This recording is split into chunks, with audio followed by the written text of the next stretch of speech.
कृपया नए दर्शक चैनल को सब्सक्राइब कर ले एवं कहानी ध्यानपूर्वक सुने। धन्यवाद। काशी से कुछ कोस दूर गंगा के किनारे एक छोटा सा गांव था। वहां माधव नाम का एक मूर्तिकार रहता था।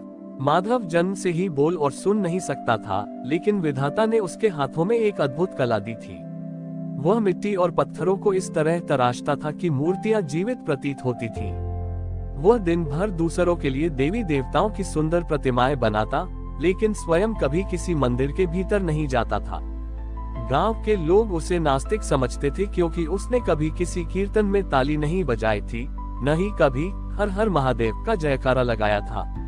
पर कोई नहीं जानता था कि जब माधव पत्थर पर छेनी और हथौड़ी चलाता था, तो उसकी हर चोट के साथ उसके दिल की धड़कन से केवल एक ही ध्वनि निकलती थी, शिव। एक बार सावन के महीने में गांव के बड़े जमींदार ने एक भव्य शिव मंदिर का निर्माण करवाया।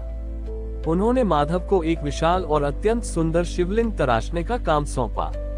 माधव ने अपने जीवन की सारी ऊर्जा, सारा प्रेम और सारी कला उस शिवलिंग को बनाने में झोंक दी। दिन रात मेहनत करके उसने एक अत्यंत चमकदार श्यामल रंग का भव्य शिवलिंग तैयार किया।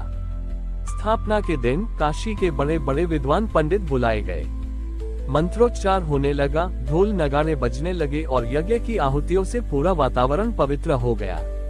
जब पूजा संपन्न हुई तो जमींदार ने गर्व से पंडितों से पूछा, हे पूज्यवरों, क्या हमारे महादेव इस भव्य पूजा और इस सुंदर शिवलिंग से प्रसन्न हुए होंगे? तभी मुख्य पंडित ने शिवलिंग को ध्यान से देखा और चौंक गए। उन्होंने कहा, ठहरिए, इस शिवलिंग के ठीक पीछे एक बहुत बारीक दरार है। खंडित शिवलिंग की पूजा नहीं हो सकती, यह अपवित्र है। इस मूर्तिकार ने घोर अनर्थ किया है। भीड़ में खलबली मच गई।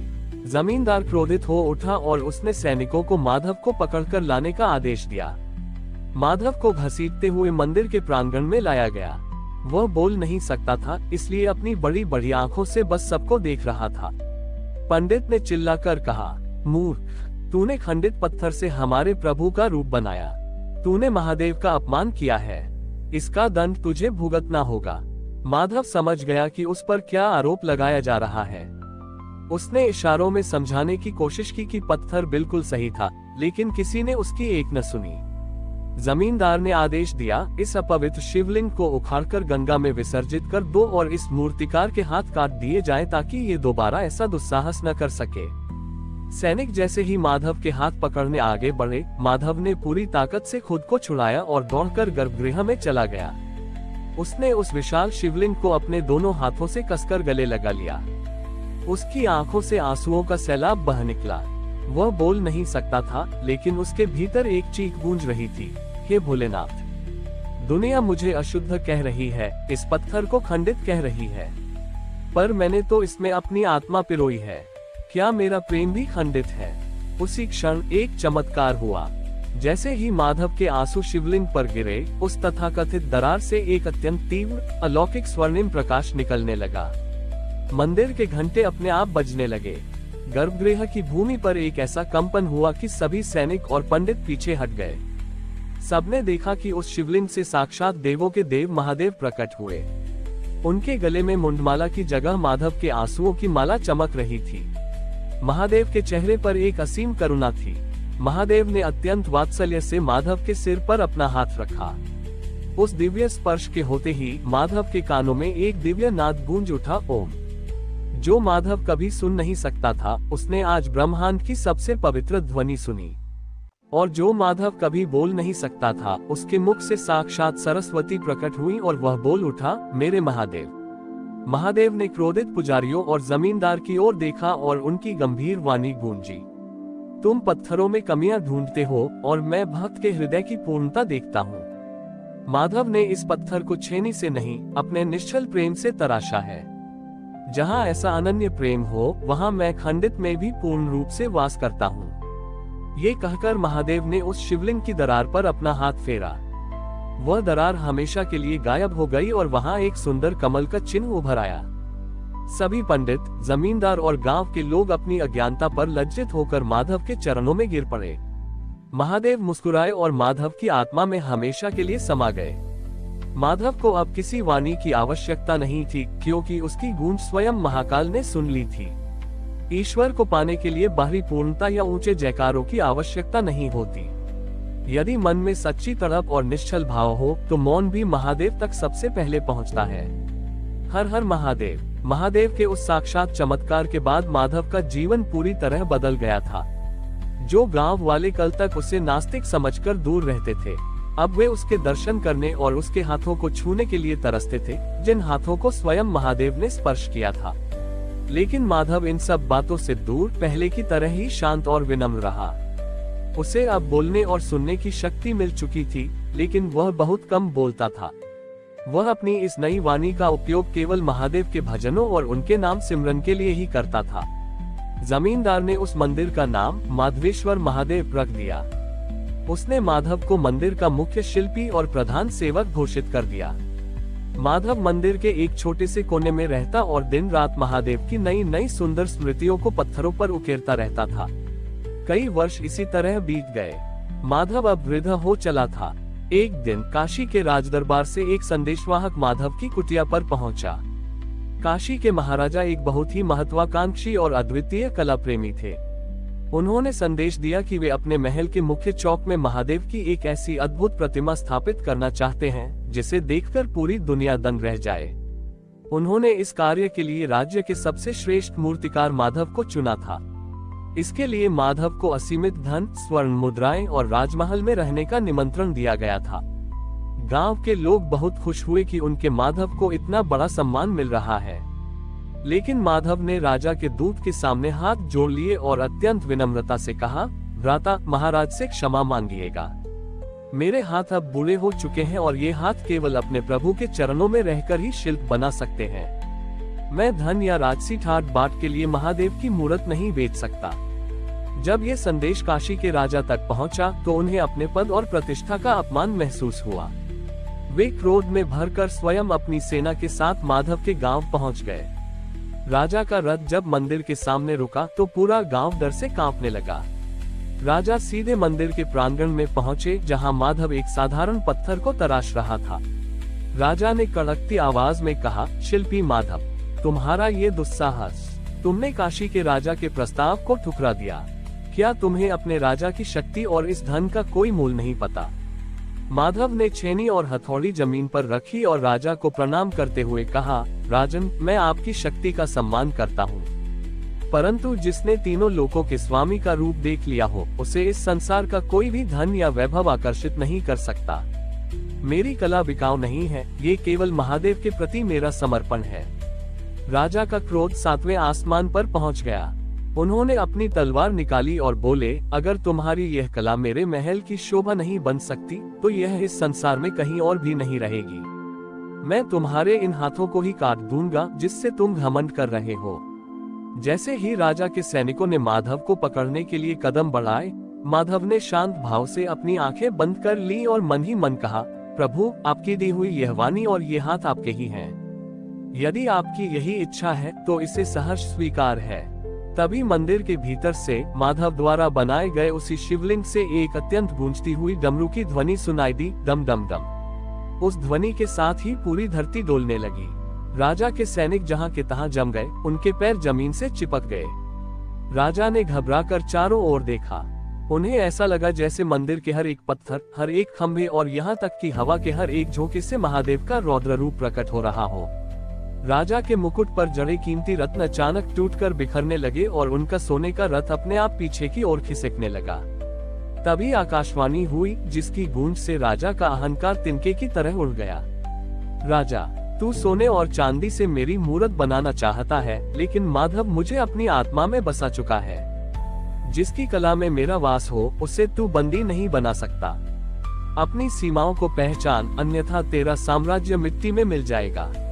ये सुनते ही राजा की तलवार हाथ से छूटकर गिर गई। उनका सारा अहंकार और सत्ता का नशा एक पल में उतर गया। वे समझ गए कि वे किसी साधारण मनुष्य से नहीं, बल्कि स्वयं महादेव के एक परम प्रिय अंश से टकरा रहे थे। राजा थर थर कांपते हुए माधव के चरणों में गिर पड़े और रोते हुए बोले, हे परम भक्त, मुझे क्षमा करे। मैं अपनी सत्ता के मद में अंधा हो गया था। मुझे जीवन का सही सत्य समझ आ गया है। माधव ने तुरंत आगे बढ़कर राजा को उठाया और कहा, राजन, क्षमा मुझसे नहीं, अंतर्यामी भोलेनाथ से मांगिए, वे तो दया के सागर हैं। राजा ने उसी क्षण अपने राजसी वस्त्रों का त्याग कर दिया और संकल्प लिया कि वे अब कभी किसी कला या किसी गरीब पर अत्याचार नहीं करेंगे। उन्होंने अपने राज्य का एक बड़ा हिस्सा गरीबों और अनाथों की सेवा में लगा दिया और स्वयं हर वर्ष एक साधारण तीर्थयात्री की तरह माधवेश्वर मंदिर आकर महादेव के दर्शन करने लगे। माधव ने अपना शेष जीवन उसी मंदिर की छांव में बिताया। जब उसका अंतिम समय आया तो उसने अपनी छेनी और हथौड़ी को शिवलिंग के चरणों में रख दिया और मुस्कुराते हुए हमेशा के लिए अपनी आंखें बंद कर ली। कहते हैं कि आज भी सावन की रातों में उस मंदिर से डमरू की हल्की सी ध्वनि के साथ पत्थरों पर छेनी चलने की आवाज आती है, जो ये याद दिलाती है कि सच्ची कला और सच्ची भक्ति कभी मरती नहीं, वह साक्षात शिव का ही रूप बन जाती है। माधव के महाप्रयाण को कई सदियां बीत चुकी थी। समय की धूल ने माधवेश्वर मंदिर की भव्यता को धीरे धीरे धुंधला कर दिया था। राजाओं के साम्राज्य बदल गए, पीढ़ियां बीत गईं और वह पवित्र मंदिर एक प्राचीन टीले के रूप में तब्दील हो गया, जिसे लोग शिल्पी का टीला कहने लगे थे। गांव के लोग जानते थे कि यहाँ कोई महान शक्ति निवास करती है, इसलिए कोई भी उस टीले के पत्थरों को नुकसान नहीं पहुंचाता था। अब समय आधुनिक 20वीं सदी का था। इस युग में विक्रम नाम का एक युवा मूर्तिकार रहता था। विक्रम बेहद प्रतिभाशाली था, लेकिन उसका दिल अपनी कला से ऊब चुका था। वह केवल अमीर लोगों के बंगलों और बड़े बड़े होटलों के लिए व्यावसायिक मूर्तियां बनाता था। उसके लिए कला अब केवल पैसा कमाने का जरिया बन चुकी थी। उसके जीवन में न तो कोई शांति थी और न ही कोई गहरा भाव। एक दिन विक्रम अपने जीवन की इस नीरसता से तंग आकर शांति की तलाश में घूमते घूमते उसी ऐतिहासिक गांव में पहुंचा। वहां के बुजुर्गों से उसने शिल्पी के टीले और सदियों पुराने मूर्तिकार माधव की कहानी सुनी। कहानी सुनकर विक्रम के मन में एक अजीब सी हलचल हुई। वह उस घने टीले की ओर चल पड़ा। झाड़ियों को हटाते हुए जब वह टीले के केंद्र में पहुंचा तो उसे प्राचीन मंदिर के कुछ नक्काशीदार खंभे दिखाई दिए। ठीक बीच में सदियों की मिट्टी और पत्तों के नीचे दबा हुआ वही ऐतिहासिक शिवलिंग स्थापित था, जिसके केंद्र पर आज भी वह प्राचीन कमल का चिन्ह स्पष्ट रूप से दिखाई दे रहा था। विक्रम ने झुककर उस शिवलिंग पर जमी धूल को अपने हाथों से साफ किया। जैसे ही उसका हाथ उस कमल के चिन्ह से छुआ, उसे अपने पूरे शरीर में एक तीव्र बिजली का झटका सा महसूस हुआ। उसके कानों में छेनी और हथौड़ी की हल्की सी ध्वनि गूंज उठी, टक टक टक। वह हैरान रह गया। उसने नीचे देखा तो शिवलिंग के ठीक बगल में मिट्टी के भीतर आधी धसी हुई एक प्राचीन लोहे की छेनी और हथौड़ी दिखाई दी। ये वही उपकरण थे जिन्हें सदियों पहले माधव ने महादेव के चरणों में छोड़ दिया था। इतने साल बीत जाने के बाद भी उन पर जंग का एक कतरा तक नहीं लगा था। विक्रम ने सम्मोहित होकर उन प्राचीन उपकरणों को अपने हाथों में उठा लिया। जैसे ही उसने माधव की छेनी और हथौड़ी को पकड़ा, उसके भीतर का व्यावसायिक कलाकार कहीं लुप्त हो गया। उसकी आंखों के सामने माधव के जीवन के सारे दृश्य तैर गए। उसका मौन, उसकी तड़प, राजा का पिघलता हुआ अहंकार और महादेव का वह साक्षात स्वर्णिम प्रकाश। विक्रम की आंखों से आंसू बहने लगे। उसे एहसास हुआ कि वह अब तक पैसों के पीछे भागकर अपनी कला का अपमान कर रहा था।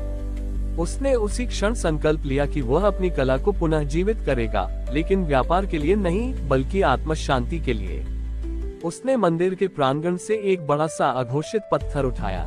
उसने माधव की उसी प्राचीन छेनी और हथौड़ी को पत्थर पर टिकाया। जैसे ही उसने पहला वार किया, पूरे जंगल में एक मधुर नाद गूंज उठा। विक्रम दिन रात बिना थके, बिना भूख प्यास की परवाह किए उस पत्थर को तराशने लगा। इस बार वह किसी अमीर ग्राहक के लिए नहीं, बल्कि सीधे अपने अंतर्मन से जुड़कर मूर्त बना रहा था। कई दिनों की कठिन साधना के बाद उसने एक ऐसी दिव्य शिव प्रतिमा तैयार की, जिसमें नंदी पर सवार महादेव अत्यंत शांत मुद्रा में मुस्कुरा रहे थे। उस मूर्ति में इतनी जीवंतता थी कि जो भी उसे देखता, उसका मस्तक श्रद्धा से झुक जाता। जब मूर्ति पूरी हुई तो विक्रम ने उसे उसी प्राचीन शिवलिंग के बगल में स्थापित कर दिया।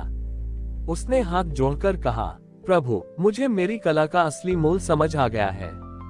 कला धन कमाने का साधन नहीं, बल्कि आप तक पहुंचने का माध्यम है। तभी आकाश में ठंडी हवा का एक झोंका चला। उस प्राचीन शिवलिंग के कमल चिन्ह से एक हल्की सी दिव्य रोशनी निकली और विक्रम द्वारा बनाई गई नई मूर्ति पर जाकर ठहर गई। विक्रम को ऐसा महसूस हुआ जैसे अदृश्य रूप में स्वयं माधव ने उसकी पीठ थपथपाई हो। विक्रम ने उस प्राचीन टीले को नहीं छोड़ा। उसने वहीं रहकर उस गुप्त शिवधाम की सेवा करने का निर्णय लिया। उसने वहां आने वाले हर भटके हुए कलाकार और साधारण व्यक्ति को मुफ्त में मूर्तिकला सिखाना शुरू किया, लेकिन एक शर्त पर कि वे अपनी कला में कभी पाखंड और लालच को जगह नहीं देंगे। इस प्रकार माधव की वह निश्चल भक्ति परंपरा युग बदलने के बाद भी विक्रम के माध्यम से जीवित रही। वह स्थान आज भी उन लोगों के लिए एक पावन तीर्थ है जो संसार के शोर से दूर अपनी आत्मा के मौन में महादेव को खोजना चाहते हैं। विक्रम के इस निस्वार्थ सेवा भाव ने उस गुमनाम टीले को एक बार फिर जागृत कर दिया था। अब वह स्थान केवल मूर्तिकारों के लिए ही नहीं, बल्कि जीवन की आपाधापी से थके हारे उन तमाम लोगों के लिए एक शांत आश्रम बन चुका था, जो अपने भीतर के सुकून को खो चुके थे। विक्रम बूढ़ा हो चुका था, लेकिन उसकी सिखाई हुई कला और विचार उसके शिष्यों के माध्यम से देश विदेश में फैल रहे थे। इन्हीं शिष्यों में एक युवा लड़का था जिसका नाम था अद्वैत। अद्वैत बचपन से ही बहुत कुशाग्र था। वह पत्थर को तराशने में इतना निपुण था कि लोग उसे इस नए युग का माधव कहने लगे थे। लेकिन अद्वैत के भीतर एक दुविधा थी। वह अक्सर विक्रम से पूछता, गुरुदेव, हम पत्थरों को आकार देते हैं, सुंदर मूर्तियां बनाते हैं, लोग उनकी पूजा भी करते हैं, लेकिन क्या सचमुच पत्थरों में भगवान होते हैं? क्या विज्ञान के इस दौर में उस परम तत्व को महसूस करना संभव है? विक्रम हमेशा मुस्कुराकर उस प्राचीन शिवलिंग के कमल चिन्ह और माधव की उस दिव्य छेनी हथौड़ी की तरफ इशारा करते और कहते, अद्वैत, जब तुम्हारी छेनी पत्थर पर चले और तुम्हें चोट की आवाज की जगह अपने भीतर की धड़कन सुनाई देने लगे, तब तुम्हें तुम्हारे सवाल का जवाब मिल जाएगा। एक बार उस क्षेत्र में भयानक अकाल पड़ा। कई महीनों तक बारिश की एक बूंद नहीं गिरी। नदियां और तालाब सूख गए, खेतों में दरारें पड़ गईं और लोग दाने दाने को तरसने लगे। आश्रम में भी अनाज खत्म होने लगा था। गांव के लोग हताश होकर आश्रम में एकत्र होने लगे कि शायद इस पवित्र स्थान से उन्हें कोई राह मिले। वृद्ध विक्रम ने सभी को ढांढस बंधाया। उन्होंने अद्वैत को अपने पास बुलाया और कहा, पुत्र, अब परीक्षा की घड़ी है। जब संसार में हाहाकार मचता है, तब एक कलाकार को अपनी कला को प्रार्थना बनाना पड़ता है। आज तुम अपनी कला से महादेव को पुकारो। अद्वैत ने गुरु की आज्ञा शिरोधार्य की। उसने आश्रम के प्रांगण में एक विशाल, कड़ा और रूखा पत्थर चुना। इस बार उसके मन में कोई संशय नहीं था, बल्कि गांव वालों की भूख और लाचारी देखकर उसका दिल तड़प उठा था।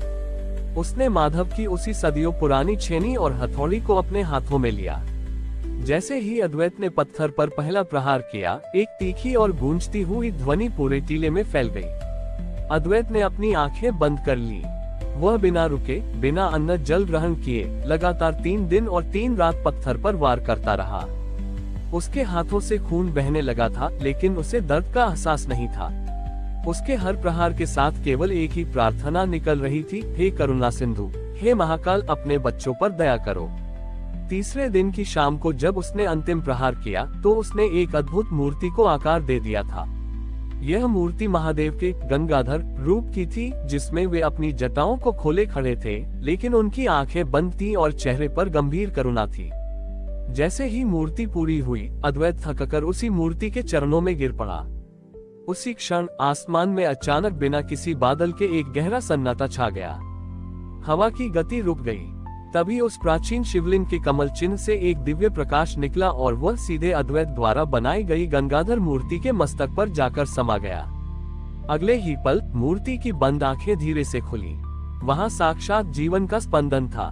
मूर्ति की पाषाण जटाओं से पानी की एक बारीक, अत्यंत पवित्र धारा फूट पड़ी।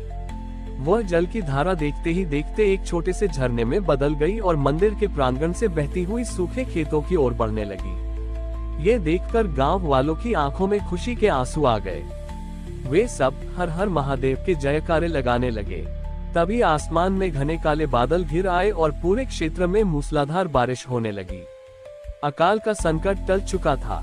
अद्वैत ने जब होश में आकर यह सब देखा, तो वह सीधे विक्रम के चरणों में गिर गया। उसकी आंखों से आंसू बह रहे थे। उसने कहा, गुरुदेव, मुझे मेरे प्रश्न का उत्तर मिल गया। ईश्वर पत्थर में नहीं है, बल्कि जब हमारी कला दूसरों के दुख को दूर करने के लिए पूरी तरह समर्पित हो जाती है, तो महादेव स्वयं उस पत्थर में प्राण फूंक देते हैं। विक्रम ने अपने प्रिय शिष्य को गले से लगा लिया। माधव की वह पवित्र विरासत, जो मौन से शुरू होकर सेवा से गुजरती हुई अब जन कल्याण का माध्यम बन चुकी थी, एक बार फिर अमर हो गई। वह पवित्र टीला आज भी गवाही देता है कि युग चाहे कोई भी हो, जब तक इस धरती पर निश्चल प्रेम और परोपकार की भावना जीवित है, तब तक महादेव हर कण में शंकर बनकर प्रकट होते रहेंगे।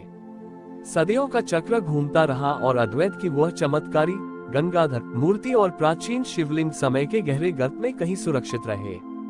अब दुनिया पूरी तरह बदल चुकी थी।